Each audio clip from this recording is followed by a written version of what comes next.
ശ്രീ സന്ദീപാനൻ, നിങ്ങൾ വോട്ടിന് വേണ്ടി കാട്ടിക്കൂട്ടുന്നതാണോ?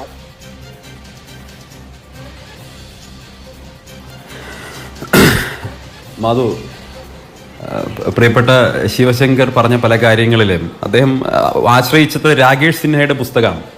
ഈ രാകേഷ് സിൻഹ RSS ഐഡിയോളോഗാണ്. അദ്ദേഹത്തിന്റെ പുസ്തകത്തെ ആശ്രയിക്കേണ്ട കാര്യമില്ല.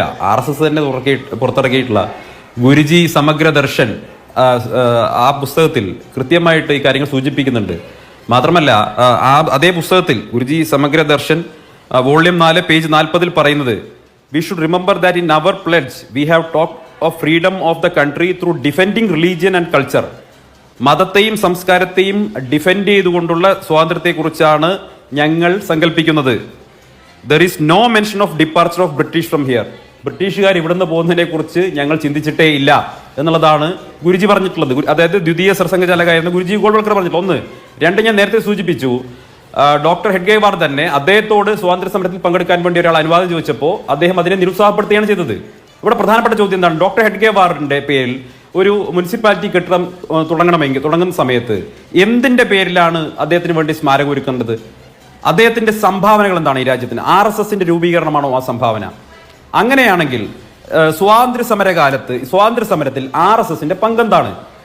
ഡോക്ടർ ഹെഡ്ഗേവാറോ ഗുരുജി ഗോൾവൽക്കറോ അടക്കം ഈ 25 മുതൽ 47 വരെയുള്ള കാലഘട്ടത്തിൽ എവിടെയെങ്കിലും ബ്രിട്ടീഷുകാർക്കെതിരായിട്ടുള്ള ഏതെങ്കിലും ഒരു പോരാട്ടത്തിന് വേണ്ടി അണികളെ ആഹ്വാനം ചെയ്യുന്ന ഒരു വരിയെങ്കിലും കാണിച്ചു തരാൻ രാകേഷ് സിൻഹയുടെ പുസ്തകമാവട്ടെ ഏതെങ്കിലും ഒരു പുസ്തകത്തിൽ കാണിച്ചു തരാൻ സാധിക്കുമോ? ഒരു വരി പോലും ഇല്ല.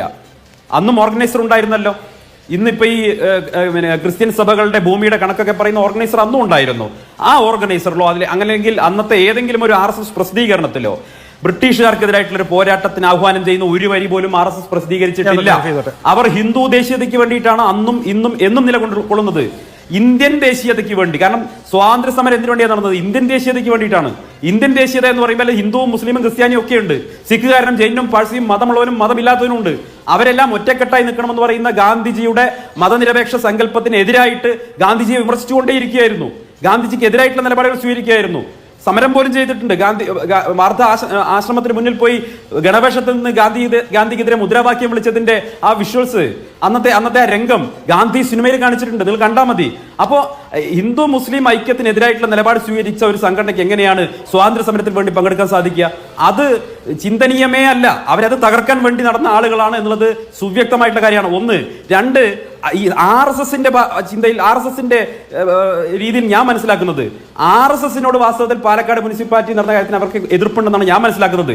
ശിവശങ്കർജിക്കും ആ കാര്യം അറിയുന്നുണ്ടായിരിക്കും. എന്താണ് ഞാൻ ചോദിക്കട്ടെ? 10 വർഷക്കാലം ഇപ്പൊ ഏതൊക്കെയോ പഞ്ചായത്തിൽ റോഡ് പണിതു എന്ന് പറഞ്ഞു. ഞാൻ ഒറ്റ കാര്യം ചെയ്യുന്നു. 10 വർഷക്കാലം മോദി ഇന്ത്യ ഭരിച്ചു.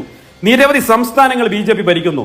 ഈ 10 വർഷക്കാലം നരേന്ദ്രമോദി ഉദ്ഘാടനം ചെയ്ത ഏതെങ്കിലും ഒരു പദ്ധതിക്ക് എന്തേ ഡോക്ടർ ഹെഡ്ഗേവാറിന്റെയോ ഗോൾവൽക്കറിന്റെയോ പേരിടാത്തത്? ഏതെങ്കിലും ഒരു പദ്ധതിക്ക്, ഏതെങ്കിലും ഒരു കെട്ടിടത്തിന്, ഏതെങ്കിലും ഒരു റോഡിന്, ഏതെങ്കിലും ഒരു പാലത്തിന്, ഏതെങ്കിലും ഒരു ടണലിന് എന്തേ നിങ്ങൾ ആ പേരിടാഞ്ഞത്? ആ പേര് കൊള്ളില്ല എന്ന് തോന്നിയത് കൊണ്ടാണോ? അതല്ലെങ്കിൽ താത്വികമായി വല്ല പ്രശ്നമുള്ളത് കൊണ്ടാണോ? അത് പറയണം. ഒന്നുകിൽ താത്വികമായി RSSന് അങ്ങനെ പേര് ഉപയോഗിക്കുന്നതിനോട് യോജിപ്പില്ല എന്ന് പറയണം. അതല്ലെങ്കിൽ ആ പേര് അങ്ങനെ ഇടാൻ കൊള്ളാവുന്ന പേരല്ല എന്ന് പറയണം. 2ൽ 1 ആയിരിക്കണമല്ലോ. അപ്പോ ഈ പേര് നരേന്ദ്രമോദി സർക്കാർ 10 വർഷത്തിൽ എവിടെയും ഉപയോഗിച്ചിട്ടില്ല എന്നുള്ളത് നമ്മുടെ മുന്നിൽ നിലവിലിരിക്കുന്ന ഏറ്റവും പ്രധാനപ്പെട്ട ഉദാഹരണമാണ്. 2, പാലക്കാട് മുനിസിപ്പാലിറ്റിയിലെ ഒരു 100 സ്ക്വയർ ഫീറ്റ് ബിൽഡിങ്ങിനാണ് സംഘസ്ഥാപകന്റെ പേരിടാൻ യോഗ്യത, അല്ലെങ്കിൽ സംഘസ്ഥാപന ആ യോഗ്യതയേ ഉള്ളൂ എന്നാണ് പാലക്കാട്ടെ BJPക്കാരും RSSകാരും ചേർന്ന് തീരുമാനിച്ചെങ്കിൽ അതിനെ പിന്താങ്ങേണ്ട ഗതികേടിലേക്ക് ശിവശങ്കർജിയെ നിങ്ങളുടെ ജില്ലാ പ്രസിഡന്റ് എന്തോ ഈ രാഹുൽ മാങ്കൂട്ടത്തിൽ വരണമെങ്കിൽ ഇവിടെ അനുമതി വാങ്ങണമെന്നൊക്കെ പറയുന്നുണ്ടായിരുന്നു.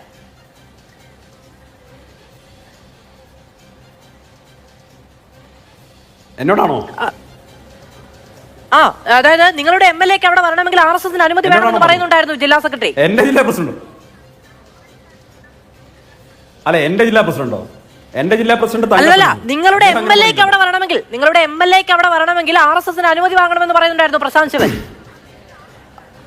മുൻ ജില്ലാ പ്രസിഡന്റ് മാധു, 4-5 മാസം മുമ്പ് നടന്ന അദ്ദേഹത്തിന്റെ മുൻ ജില്ലാ പാലക്കാട് പ്രസിഡന്റ്. ഉപതെരഞ്ഞെടുപ്പിൽ പാലക്കാട്ടെ ഹിന്ദുവും മുസ്ലിമും ക്രിസ്ത്യാനിയും മതമുള്ളവനും മതമില്ലാത്തവനും ഒറ്റക്കെട്ടായി ചരിത്രത്തിലെ ഏറ്റവും വലിയ ഭൂരിപക്ഷം 18,800 വോട്ടിന്റെ ഭൂരിപക്ഷത്തിൽ വിജയിപ്പിച്ച പാലക്കാടിന്റെ MLA-ക്ക് പാലക്കാട് കാലുകുത്തണമെങ്കിൽ BJP ആഫീസിലെ പെർമിഷൻ വേണമെന്നൊക്കെ അല്ല, SDPI ഏതെങ്കിലും ഒരുത്തൻ ഇന്നലത്തെ മഴയ്ക്ക് മുളച്ചൊരു തകര പറഞ്ഞാൽ പാലക്കാട്ടെ ജനങ്ങളും കേരളത്തിലെ ജനങ്ങളും അതിന് പുല്ലുവില മാത്രമേ കൊടുക്കൂ, അതിന് പുല്ലുവിലയെ കൊടുക്കൂ.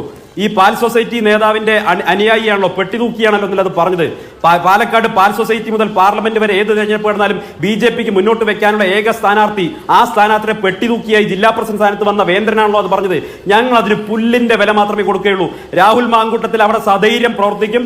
ജനങ്ങളുടെ വോട്ട് വാങ്ങി ജനപ്രതിനിധിയായ വ്യക്തിയെ വെല്ലുവിളിക്കാൻ ഇവരാരാണ്?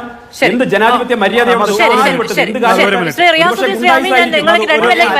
കേസിലെ പ്രതിയായ BJP ജില്ലാ പ്രസിഡന്റിന് ഒരു സെക്കൻഡ് ഞാൻ പൂർത്തിയാക്കട്ടെ. ഒരു ഗുണ്ടയെ കൊല ചെയ്ത കേസിൽ കൊലപാതക കേസിൽ പ്രതിയായ ഒരുപക്ഷെ കേരളത്തിലെ ഏതെങ്കിലും ഒരു പൊളിറ്റിക്കൽ പാർട്ടി 302 കേസിൽ കൊലപാതക കേസിൽ പ്രതിയായിട്ടുള്ള ഒരു വ്യക്തിയെ ജില്ലാ പ്രസിഡന്റ് ആക്കിയിട്ടുണ്ടെങ്കിൽ അത് പാലക്കാട് BJP ആണ്. കൊലപാതക കേസിൽ നിലവിൽ വിചാരണ നേരിട്ടുകൊണ്ടിരിക്കുന്ന ഒരു വ്യക്തിയെ ജില്ലാ പ്രസിഡന്റ് ആക്കി. ആ വ്യക്തിയുടെ കൊലവിളിയാണ് നിങ്ങൾ കണ്ടത്. ആരാ കേസെടുക്കേണ്ടത്? ഒരു MLA കേസ്